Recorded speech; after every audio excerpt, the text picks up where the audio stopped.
Meus amores, o meu convidado de hoje é um bebê. Tem 24 anos, mas ele já é um gigante porque ele é empresário, ele é apresentador, eu diria que ele é um ator dos bons, faz uma comédia maravilhosa porque ele é imitador e uma das coisas mais difíceis do mundo de fazer é a imitação. Meu amigo Eric Johnson perdeu, tá? Só isso que eu tenho para lhe dizer. Agora a concorrência chegou pesada pro seu lado. Vamos conversar para vocês, meninos jovens empreendedores. Fiquem aqui atentos nessa conversa que ela é muito interessante, tá? Vocês vão gostar, tenho certeza. André Marinho. Tudo bem? Só para dizer uma coisa para vocês, ele é amigo do Caio Coppola, hein? O Caio, que já estava atrás do André, e o Caio virou para mim e falou, por que você não entrevistou o André Marinho? Eu falei, mas você me dá agora o telefone do André. Só que o André é igual o Caio. Para achar, para falar, meu amor, você tem que rezar para tudo que é santo. Obrigada, viu? Honra. Obrigado. André, vamos começar falando do Grupo LEAD, né? Um grupo de empresários. Você é presidente do LEAD Futuro. Isso. Explica para a galera aqui do nosso Na Lata no que consiste o Grupo LEAD. Bom, Antônia, obrigado primeiro pelo convite. Imagina. Ainda bem que deu certo, estamos aqui. O LEAD foi é uma organização criada em 2003 pelo atual governador de São Paulo, João Dória, que tem como função maior estreitar o relacionamento entre o mundo empresarial brasileiro e tem unidades hoje em dia, mundo afora, além de unidades bem sólidas e robustas Brasil afora. Além disso, em 2011 foi inaugurado em São Paulo, que é o núcleo central do LEAD, o LEAD Futuro, que é o braço jovem do LEAD, que é importante sempre fazer essa distinção. Sim. No LEAD principal, nas unidades do LEAD principal, somente empresas se filiam. E no LEAD Futuro são pessoas físicas, jovens empreendedores, com perfil proativo, inovador, que querem ampliar o seu network, ampliar a sua base de relacionamento, até poder fomentar novos negócios, ouvir conteúdos exclusivos de nomes aí consagrados do mundo empresarial, homens públicos e mulheres públicas sempre também. É isso. O LEAD hoje em dia, Futuro, eu sou presidente do LEAD Futuro Rio, a unidade carioca do LEAD, e hoje a gente já pode bater no peito e poder se autoproclamar o maior movimento empresarial jovem do Rio. A gente está em franca ascensão, a gente está atraindo cada vez mais filiados de qualidade, patrocinadores, apoiadores. Então, para mim, na física, tem sido uma baita experiência poder aglutinar forças, criar um propósito, trazer bons valores e realmente, enfim, criar um grupo que esteja norteado por essa missão de se tornar o maior movimento empresarial jovem do Rio. E essa tem sido minha missão desde o início, que foi em junho do ano passado. O LEAD Futuro foi criado em 2011 em São Paulo. Hoje em dia tem 8 unidades Brasil afora e uma recém-inaugurada em Assunção, no Paraguai. Então, olha, uma vez filiado ao grupo, você também tem acesso a todas as outras unidades do LEAD. essa coisa de pessoa física, eu não sabia que existiu. Achei que fosse só pessoa jurídica. Tem um critério de seleção para eu poder dizer, eu faço parte do LEAD Futuro, eu Sim. faço parte desse grupo de jovens empreendedores e desbravadores.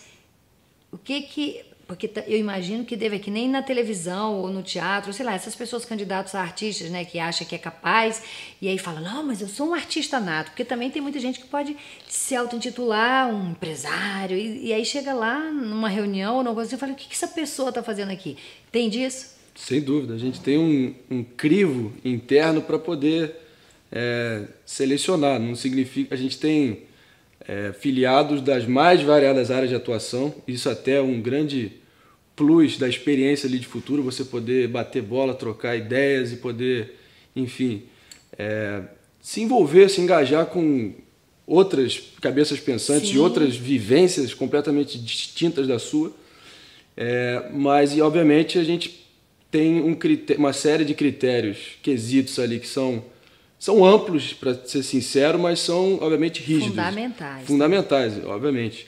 Você tem que ter um perfil proativo, você tem que já estar, enfim, ensaiando, ter ambições grandes, você tem que ter um drive ali para poder estar envolvido, engajado, querer potencializar algum negócio já existente ou poder chegar com uma ideia. Aprimorar o seu negócio atualmente, já ter alguma ideia por trás, algum propósito, algum ideal bem enraizado, que aí sim vai dar certo para você. Eu costumo dizer, a experiência do Lead Futuro funciona para aqueles que querem ser proativos, aqueles que querem tomar as rédeas, querem tomar a iniciativa, porque se você, uma vez entrando, se filiando, for se limitar a ficar omisso ali ou introvertido, a chance de você ter feito um investimento completamente desperdiçado é enorme. Então, você tem que se engajar, tem que se engajar. E é isso que diferencia a gente, Antônio. É uma massa ali de pessoas que estão com vontade... Chegar com sangue nos olhos. Sangue nos olhos, exatamente. Que maravilha. Ô, João, vou fazer um teste para participar desse lead. Esse lead futuro com 45 anos, lead futuro. Como é que é? Eu já tinha que estar no lead grande, João. É de 20 a 40 anos pro lead futuro. No lead adulto, olha, eu já não sou mais, já não me encaixo, perdi por 5 anos. Para você a gente abre uma exceção. Ai, amo. Então você está fazendo no lead futuro, você está já no lead lá dos velhinhos já.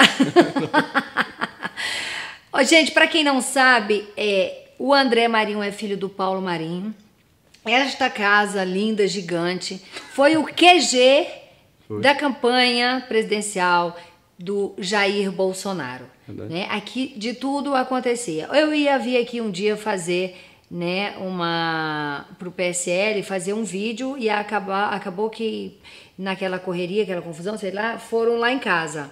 Eu até gostei, mas eu também morri de curiosidade, porque isso aqui era um entra e sai danado, né? Foi. A sua mãe não enlouqueceu? A sua mãe não dava uns berros com esse entra e sai aqui dentro dessa casa? Realmente a gente acabou abrigando um batalhão aqui por meses a fio, né? Foi uma coisa... Os canais de TV na porta. Um enxame de imprensa concentrado ali na porta diariamente. Os vizinhos rezando para essa história acabar. Isso é verdade também. É um caos. Mas foi absolutamente inesquecível. Eu que sempre tive, enfim, uma veia política pulsante dentro de mim, poder ter presenciado isso em primeira mão dentro da minha casa... Enriquecedor, né? Surreal. Além de, obviamente, enriquecedor. Foi uma escola... muito forte para mim. Acho que teve uma vez aqui que o Paulo Guedes estava perambulando ali pela sala depois de alguma gravação e ele meio que me puxou de lado e olhou no fundo dos meus olhos e falou: garoto, realmente, eu não sei imitar o Paulo Guedes, por enquanto. Você não sabe? Eu já ia pedir para você imitar o Paulo Guedes. Tá na minha lista aí de alvos. Daqui a pouco. Não é possível. Prometo, eu volto aqui para estrear ela, pode ser? Sim, por favor. Porque eu já ia falar, você entrou no Paulo Guedes, eu já ia entrar, mas conclui o que o Paulo Guedes falou pra você. Então, ele falou para mim, garoto, realmente você tá tendo a experiência para pouco isso aí, valorize isso aí que você vai lembrar disso aí quando você estiver lá na frente. Tem pretensões políticas? No momento, zero, tô focado única e exclusivamente na minha carreira artística, tem dado... Enfim, eu tenho evoluído nessa frente, ainda bem, graças a Deus as coisas estão acontecendo, muitos convites aí surgindo, ainda não posso sugerir, porque é aquele mantra, não conta mineirinho, na miúda a gente vai chegando lá. Pode contar antes de acontecer, não, por causa do negócio do olho grande é sério, isso é muito sério. Total. Inveja, energia ruim, isso é um negócio que eu vou te contar, viu? Mas se você hoje se candidatasse a algum deputado, ou sei lá, prefeito do Rio, sei lá, jovem gato desse jeito, ia ser porque tem muito artístico, político artista também, né? Aliás, eu acho que os maiores artistas desse país são os políticos, né? Eles interpretam, eles são os da banda podre, então eles são os melhores atores que... O meu maior ídolo na política foi o Ronald Reagan, 40º presidente americano, oriundo de Hollywood. Sim. E ele tem a frase célebre dele, das muitas, né, que ele diz outras palavras com o mesmo efeito, mas basicamente que muitas pessoas me perguntavam como é possível um ator ter ascendido à presidência e como é que um ator é capaz de governar. A pergunta que deveria ser feita é como é possível um presidente não ser um ator e não ter esse lado, entendeu? Sim. Então, mas eu não estou falando, não é só pelo lado teatral, porque até acho que os últimos acontecimentos mundo afora tem sido assim uma reprovação total desse político embalado, dessa velha política feita, o candidato moldado, enfim, lapidado ali. Ninguém quer mais isso, querem autenticidade, querem verdade, mas acho que essa frase do Reagan realmente ressoou muito comigo. Sim, sim. Na minha opinião... Porque tem um lado de showmanship, né? Tem que ter um... Você tem que... Na minha opinião, você falando isso aí, gente, eu anoto as coisas pra quê, João? Se a gente chega aqui e começa a conversar outras coisas, tem sido isso sempre. Mas acaba sendo bom. Você falando isso, e me veio uma coisa na cabeça. Bolsonaro tá chato. Bolsonaro tá chato. Eu tô chato o quê, Antônia? Eu vou já te pedir. Eu vou parar aí, Bolsonaro, que eu vou conversar com você. Tá, okay. Então deixa eu falar. Vamos lá, gente. Vamos começar conversando com o Bolsonaro. Você tá chato, presidente. Porque eu gostava de você quando fazia aqueles negocinhos assim. Foi aí que você virou mito e que você mandava todo mundo se lascar pra lá. Quem disse que o presidente não pode fazer isso? Pode sim. Você tá bonzinho. A questão é a seguinte, o prezado Antônia Fontinelli, uma grande honra para mim poder estar aqui no teu programa aí, tá ok? Pela segunda vez, Pela segunda vez. Agora eleito. Aquele momento que até me ajudou, que viralizou muito, aquele nosso momento, que eu falei, vamos mudar esse Brasil, porra. Tem governabilidade, nem pra direita, nem pra esquerda, vamos mudar esse Brasil. Eu tô botando o meu na reta por vocês, ou tu não acha que eu tô sendo ameaçado o dia todo? Porra. Você tá vendo, presidente? Foi isso que te elegeu, foi esse jeito de falar. Mas é verdade que você acaba com a questão da liturgia. Protocolo. O protocolo, a liturgia do cargo. Mas eu não abro a mão do meu chinelo, da minha camisa do Palmeiras aí não, tá ok? Pois é, o povo tá reclamando que a tal da camisa é pirata. Você está fomentando a pirataria, presidente. Como é que é isso? Olha só. Mas então, por que se você ligar pro Palmeiras e pedir uma de verdade, vão mandar? Eles me deram, na vez que eu fui lá comemorar o título brasileiro do meu porcão. Mas a questão é a seguinte, a gente tem que ser autêntico, tá ok? É isso daí. Eu ganhei uma pirata, tô usando. Eu tô usando, eu não tenho. Mas voltando aqui pro André, eu fui testemunha, ele é o que ele é, e realmente isso foi o que foi a mola propulsora que fez ele poder criar essa mitologia até em volta do nome dele. Foi muito isso. Foi muito isso. Não pode perder isso. As pessoas estavam saturadas da velha política, do jeito que era feito, mais do mesmo. E qual era o grande diferencial dele? Um deputado federal do baixo clero. A grande diferença era que ele sentiu o pulso do país com maestria, isso ninguém tira dele. Sim. E o fato é que ele conseguiu trazer um movimento visceralmente popular, espontâneo, orgânico, também isso ninguém tira dele, pelo contrário, isso é um grande mérito dele, e muito por ser quem ele é e não tentar renunciar às suas características. Sim. Algo que a gente até comunga nessa opinião que ele está mais introvertido, eu acho, não sei se... Está muito sério, é melhor sorrindo, é melhor debochando, eu gosto dele debochando. Mas é do jogo, né? Pois é do jogo. Eu acho que o Brasil inteiro comprou isso, primeiro por estar cansado, né, do governo que já estava nos governando há 20 anos, afundando isso aqui. Eu continuo dizendo que eu acho que se continuasse isso aqui ia virar uma Venezuela, por mais que seja um país rico, ia virar sim, porque a Venezuela também é rica e aconteceu o que aconteceu. Claro. O brasileiro não ia deixar. O brasileiro ia deixar assim, quando visto já ia ser tarde demais. Já estava deixando já. Então, assim, eu vou fazer a última... Para concluir isso aqui, eu acho que... Tudo bem, tem que seguir protocolo, não sei o quê, mas está muito engessado. Acho que a pressão é muito grande. Acho a direita absolutamente desunida. Acho coisa que a esquerda não é, nunca foi. Nunca foi. A esquerda nunca foi desunida. O discurso é o mesmo, as brigas são pelas mesmas coisas, então, onde quer que se botar numa cariação... Entendeu? Com o STF inteiro. Quer dizer, o STF também está do lado deles, né? Tem isso também. O ativismo total. Ativismo total. Mas assim, essa galera é desunida. E gente que acabou, não tem 2 meses de governo, gente, acabou de entrar, tá lá apunhalando o cara, esfaqueando o cara, e o cara sangrando sozinho. Então eu acho que não existe a menor possibilidade de remar sozinho. Uma andorinha só não faz verão. Eu não poderia concordar mais. Eu acho que o exemplo mais emblemático que vai em direção ao que você disse é exatamente o estado atual das esquerdas brasileiras. Só você ver, o PT tinha aquela tendência hegemônica de não poder deixar nenhum outro dos seus partidos satélites ou pares de esquerda poderem tentar crescer ou insinuar ali, tomar as rédeas do movimento progressista como um todo. É só você ver. A situação deles agora, essa guerra fratricida entre eles, acabou gerando uma desunião total. Um candidato, o poste do Haddad, um candidato ali que foi não sei como que eles tiveram, realmente, piamente, acreditaram que o prefeito que foi sonoramente renegado pelos próprios paulistas 2 anos antes tinha alguma chance de ganhar no pleito nacional, e acabou tirando o Ciro, que, por mais que tenha todos os seus defeitos, até ensaiava ter um desempenho melhor no segundo turno.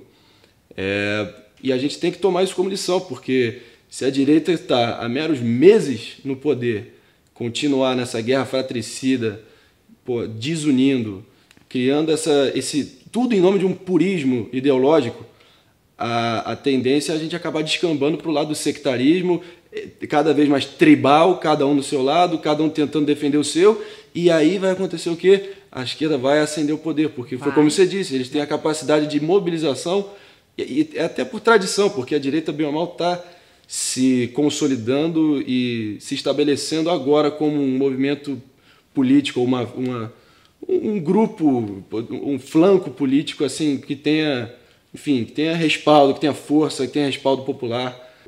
Nós, eu, você e os outros 57 milhões de brasileiros conseguimos fazer um movimento popular mais poderoso e consequente da história moderna brasileira. Da história moderna brasileira. A gente elevou... Canal de televisão que era o maior poderoso da história aqui, né? De que botava presidente em cena, tirava, fazia os caralho a quatro, acabou. Não teve esse poder. Exatamente. É aquela frase, com grandes poderes vem grandes responsabilidades. Então, exatamente. Não dá pra gente poder ter em meros meses já poder estar, enfim, chutando essa bola para fora. Não tem como, é muita coisa que está em jogo. E a gente precisa aglutinar forças, ter foco que nem um laser nas nossas prioridades. É a agenda reformista, sim. Tem que bancar, tem que articular. Não dá para você renunciar à política em nome de um purismo. Não dá para fazer isso daí, fazer até aquele dedinho que o Bolsonaro faz. Né? Obviamente, a gente tem que condenar todas as velhas práticas espúrias da política, condená-las para o passado, na lata de lixo da história. Só que você renegar a articulação em nome de um purismo ideológico é realmente um caminho equivocado na minha visão. O seu pai era amigo do Bebiano. Isso. Tá? Não é? Amigo do Bebiano. E aí esse embate aconteceu muito cedo, né? Inesperado. Eu acho que assim, eu não esperava isso tão cedo. A pergunta é, como é que está o seu pai no meio dessa coisa? Qual é a posição do seu pai em relação a isso? Seu pai tentou apaziguar, seu pai tentou conversar para que não chegasse nas vias de fato, né? Exatamente. Ou não, ou seu pai não se envolveu, trabalhou só na campanha, ajudou o Bolsonaro e tchau. Não, meu pai conseguiu enraizar em mim, inculcar em mim, nos meus irmãos, o valor da lealdade, obviamente não uma lealdade cega, mas uma lealdade que seja sincera, forte e que não tenha, que não seja uma lealdade por conveniência. Sim. E o fato é que eu acho que a demissão do Bebiano da forma que foi, não pretendo entrar nos méritos aqui, até não compete a mim relitigar essa história, está feito. Claro. Eu acho que teve um requinte de crueldade da forma que foi, porque eu vi o que esse cara fez, o que esse cara passou para poder ter devidamente merecido essa posição. Mas quem sou eu também para questionar os acontecimentos internos do governo? Se foi essa decisão para poder retomar o clima de harmonia ali, botar panos quentes, finalmente poder atender a aversão que o filho dele tinha em relação ao Bebiano, se isso fosse poder, uma vez extinto esse problema, poder retomar a normalidade, a tranquilidade, pode ter sido um movimento que, enfim, vá a ter um reflexo positivo nas andanças do governo. Agora, meu pai foi um companheiro de primeira hora desde o início, não só para o Jair, mas para o Bebiano também. Lógico, obviamente, Bebiano conhece meu pai e Bebiano, enfim, tem uma relação que já supera, acho que quase que 3 décadas.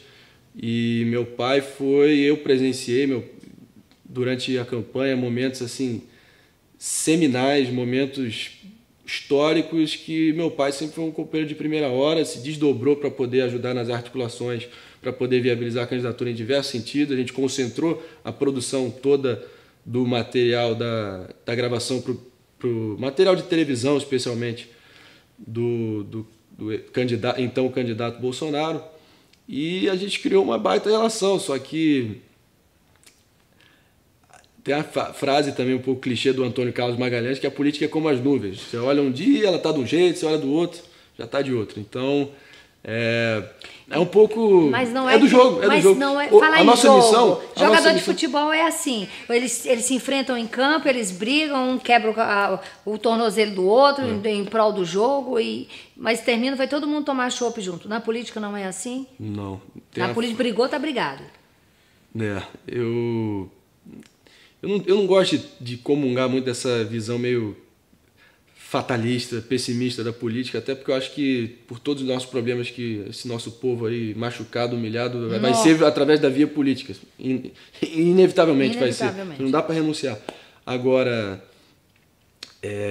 o meu ponto é que eu e meu pai, a gente ajudou da forma que nós julgamos que a gente poderia ser útil. Fomos úteis, isso é incontestável. Acho que o maior testemunho disso foi o êxito na campanha eleitoral. A nossa missão era mais para ajudar a viabilizar a candidatura dele na medida do possível, como a gente pudesse. Fizemos isso. Mas vida que segue também. Meu pai teve um honroso convite para ser suplente do Flávio Bolsonaro, que é um amigo que eu tenho o máximo respeito, torço demais pelo sucesso do mandato dele. Mas é isso, acontece que ficou por isso também, a relação não teve tanta sequência, até porque a nossa missão era muito específica, ajudar na campanha, mas é do jogo também, vida que segue, e vivi momentos históricos, desde poder estar com o presidente no dia do atentado e ir para Juiz de Fora. Eu contei para a Michelle a situação toda, eu que fui o portador das más notícias. Ela estava provavelmente nesse sofá aqui ou no outro ambiente ali do lado, no momento que eclodiu aquela situação toda, eu que contei para ela, a gente imediatamente pegou o carro. E a reação dela? A princípio tensa, obviamente, um burburinho generalizado. Não sabia a gravidade da coisa, né? Não, lógico que não. Até porque estava uma desinformação generalizada. Eu lembro que o antagonista estava em polvorosa também, dando notinha para lá, para cá. Aí ficou aquela cacofonia, vozes para tudo, aquela desinformação geral. A gente teve que pegamos o trânsito de 4 horas até lá, uma viagem que passei 1h30, do Rio a Juiz de Fora. E foi um momento emblemático, porque eu lembro que ela estava ela contou muitos episódios da como eles se conheceram, o primeiro beijo deles. Ela foi até lá fazendo isso, André, relembrando. Relembrando, tá, mas muito segura e fazendo toda a recapitulação de todos esses momentos que eles viveram até aquele fatídico dia do atentado. E eu e meu pai, de espectadores privilegiados de poder ouvir essas histórias, que foi um momento maravilhoso. E aí a gente chegou na clínica. Era uma forma ou de repente o tempo passar e ela tentando lembrar só dos momentos bons, de repente, para não se desesperar. Porque num momento desse, você ficar relembrando de como se conheceram, o primeiro beijo, como tudo aconteceu, é lúdico, né? Lúdico. Indo ao encontro do marido esfaqueado sem saber o que ia ver. Pois é, até querendo se destacar um pouco daquele turbilhão de más notícias, né? Mas teve um momento que a gente sacou o celular para botar o Jornal Nacional ao vivo naquele momento, e aí estava fazendo todos aqueles infográficos de um corpo humano, mostrando a gravidade da lesão, como foi. Ela vendo? Não, ela virou a cara e pediu pra gente tirar na hora. Então, é dificílimo. Aí a gente chegou na Santa Casa de Juiz de Fora, e no momento que ela teve o primeiro contato com ele, ela desabou, compreensivelmente. Sim, chorando. Foi quando chegou aí o Jair estava, enfim, naquele momento ali... Entre a vida e a morte. Entre a vida e a morte. Estava quase que cadavérico, assim. E eu lembro que o Carlos, que não arredou o pé do lado do pai durante todo esse processo, ele que estava do lado do pai, disse que eu poderia me aproximar depois da Michelle ter dito que eu e meu pai fomos quem a levamos até o encontro do marido. E aí o famoso cão de guarda do pai, de verdade. Isso aí. Esse é o cara temido. É isso aí. E odiado. Não, eu não tenho problema. Não por todos, né? Mas tem gente que odeia o Carlos. Claro, aí eu cheguei perto dele e ele falou assim: ô garoto, se você continuar me imitando, vou começar a cobrar direitos autorais, tá ok? Tá vivo, não morreu, não vai acontecer nada. Eu falei, capitão, estamos com você. Ele voltou.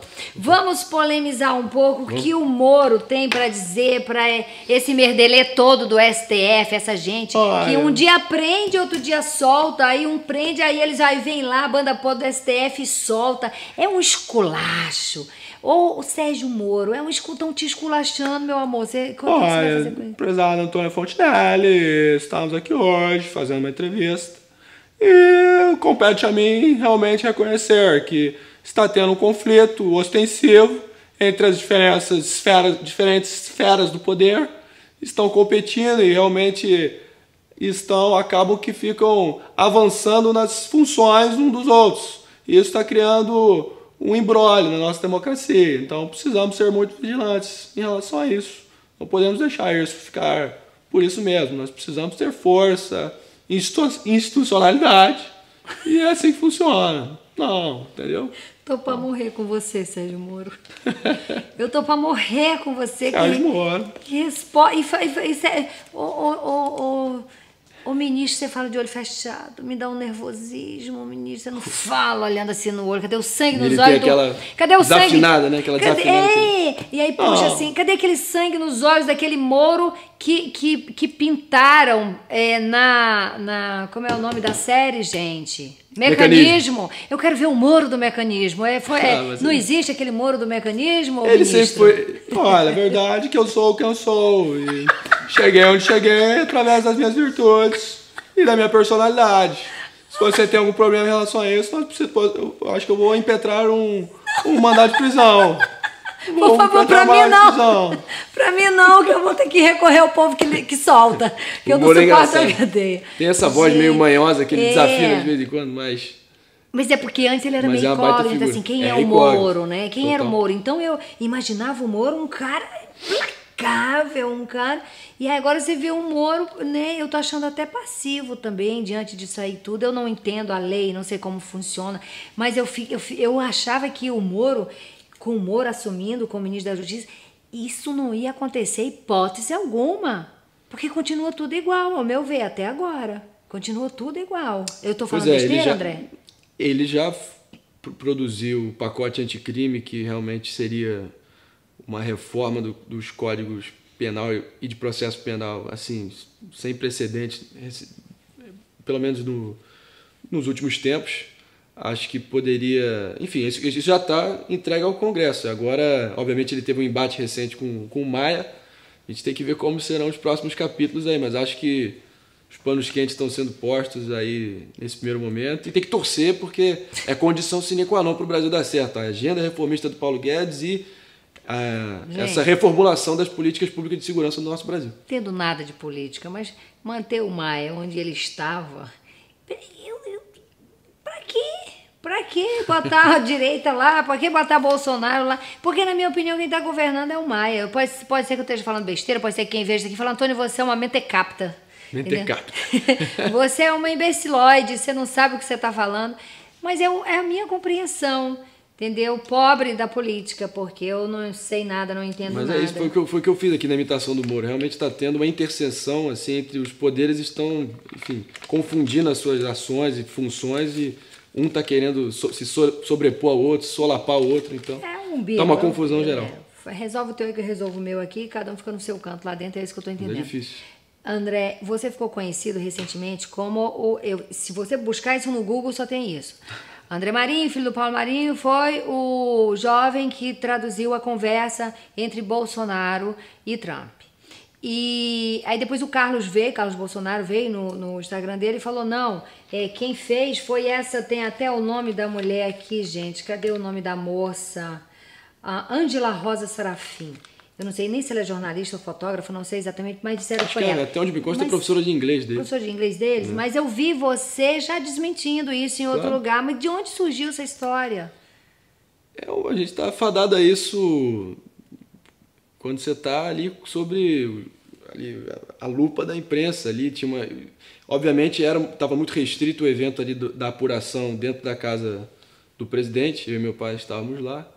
E acabou que o Bebiano, sim, de fato, me designou como o homem que faria as traduções para os diversos chefes de Estado e dignitários que iam ligar. Ah, entendi. E eu estava com, acho que o telefone até irrastreável que o Itamaraty tinha mandado.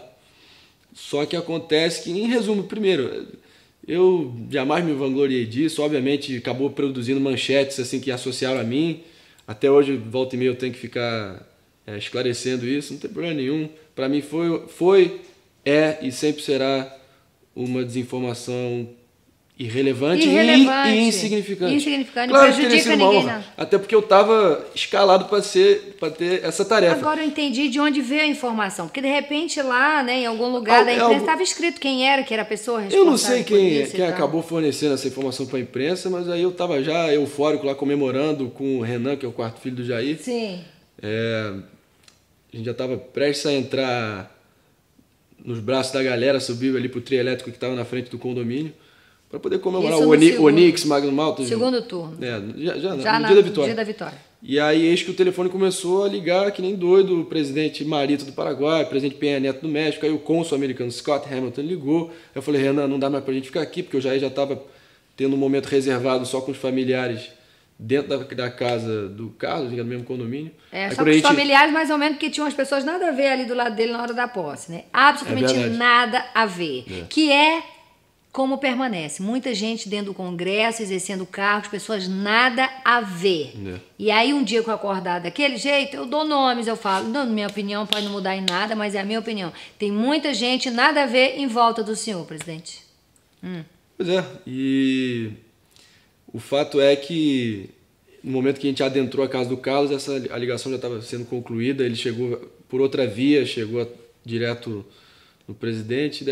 O presidente até me confidenciou, porque a casa acabou que sediou também a primeira reunião de composição ministerial pós-vitória, Jair, já como na condição de presidente eleito, foi aqui em outro ambiente aqui da casa também. Foram os primeiros movimentos de articulação ali, já visando a Previdência, formulação, composição do Ministério. E aí, no almoço, a gente estava comendo um macarrão à bolonhesa, eu perguntei, e aí, como é que foi? Ele contou que foi protocolar, foi estreitar relacionamento. Como todos ligaram e tal. E eu acho que a última visita dele agora, que se materializou depois dessa ligação, foi muito exitosa em muitos sentidos. Acho que ele sempre fala, nós vamos nos livrar do comércio com viés ideológico. Esse viés é maravilhoso. E tá mais que certo. Acho que não pode discriminar, mas enfim, no sentido com seus parceiros comerciais. E os Estados Unidos, obviamente, a potência que pode acrescer muito pra gente. Sim. Então vai ser o caso, não tenho dúvida. Essa história que eu sei que você não quer contar, mas eu sei que tá por aí rolando um namoro com alguns canais para você apresentar um talk show. Tá animado? Animadíssimo. Olha, é o que eu, assim, pensando a médio prazo, acho que a gente pode chegar lá. Eu acho que não... Enfim, momento de negociação, de poder se viabilizar, pensar bem, focar totalmente na produção do conteúdo para poder fazer algo certeiro. E, enfim, de novo, como eu falo, mineirinho, quem come quieto come duas vezes. Então, tô na minha aqui, sereno, sucinto, tô tranquilo, mas trabalhando muito nos bastidores para poder viabilizar e continuar, enfim, vai dar tudo divulgando certo. Novos conteúdos aí pro pessoal, não só no YouTube, mas em outras searas, outras frentes agora. Sim, vai dar tudo certo. Coming soon. Aquela voz. Tem já a lista de entrevistados dos sonhos? Olha, eu tive... Acaba que obviamente foi uma honra, mas foi... até sempre bem difícil lembrar que minha primeira entrevista, que foi concedida muito ali na base da amizade, foi com o Ricardo Boechat, 19 dias antes do falecimento dele. No seu canal de YouTube? No meu canal do YouTube. Eu vou ver, eu não vi essa entrevista. Vale a pena. Imagino. Acho que foi 19 dias antes da morte. Foi dia 23 Boechat, de janeiro de 2019. E ele é insubstituível. É uma perda irreparável. Sim. Foi o melhor amigo do meu pai por décadas. Foi um golpe duríssimo essa partida precoce dele. Mas ele poder ter concedido para mim essa primeira... Eternizou. E foi uma honra que eu nunca vou esquecer.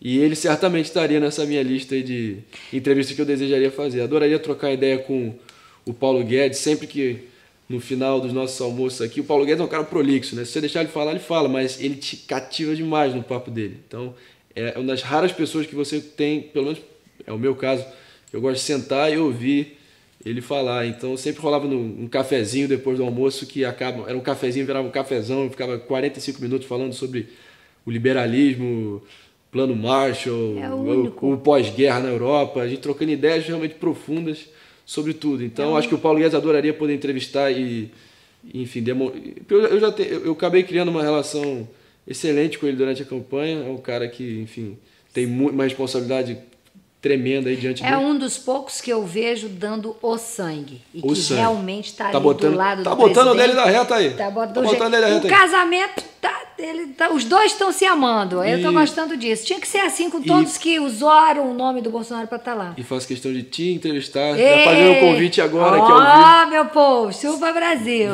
Vamos mudar a função aqui. A função, vamos trocar de posição. Caio Coppola também não vai faltar, né? Vai ter que ter. A gente está pensando em boas iniciativas. Tem que botar a tecla SAP para entender uma conversa entre André e Caio Coppola. Temos um bate-bola. Antes do bate-bola, quero te desejar toda a sorte do mundo. Obrigado, Antônio. Obrigado. Tá? Conte comigo. Obrigado, né? Não sei se vou poder ajudar a mãe, no que eu puder, conte comigo. Estamos aqui. Flávio Bolsonaro, você já tinha falado lá atrás, né? Um amigo que você gosta. Amigo, um cara, na essência, bom, gente boa. Um cara, gente boa, para todas as horas. Gosto dele, cara. Eu também tenho essa impressão do Flávio, é o que ele me... Uma boa pessoa. O que eu sinto do Flávio. Os outros, que me perdoem, mas é o meu predileto, é o Flávio. Sim. Pode ser que eu mude de ideia, mas por enquanto é isso aí. Nem fudendo. É uma pergunta horrorosa, mas é a pergunta-chave do canal que o povo ama. Eu só não perguntei pro Álvaro Vilaça em respeito, porque eu falei, não vou saber. Como é que eu vou perguntar para um jurista, um senhor, nem fudendo? O que você não faria nem fudendo? Faria nem fudendo? Eu não quero dar uma resposta batida, usar a camisa do Flamengo, votar no PT, não sei, mas... olha, enfim, vamos deixar por aí, não sei. Nem fudendo dele, gente. Eu não votaria no PT e nem usaria a camisa do Flamengo. Qual é o seu time? Botafoguense lunático. Botafoguense lunático. Sofredor. Ai, o outro sofredor aí. É, João. Na lata. Você é de falar na lata? Claro, tem que ser, não dá pra...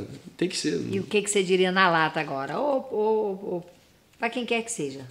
Pode parecer que eu esteja tentando fazer média aqui, mas eu confio piamente no potencial do Brasil, no nosso povo, e sei que a gente tem todas as condições para poder vislumbrar dias melhores, e é só a gente poder ter uma cidadania proativa. Tancredo Neves falava muito isso, ter a cidadania proativa em favor da comunidade, e não se envolver, porque também é clichê, mas se você não se envolver, você vai acabar sendo governado por aqueles que querem governar você. Então, vamos sempre continuar fomentando aí a participação política, engajados, e é isso, Antônio.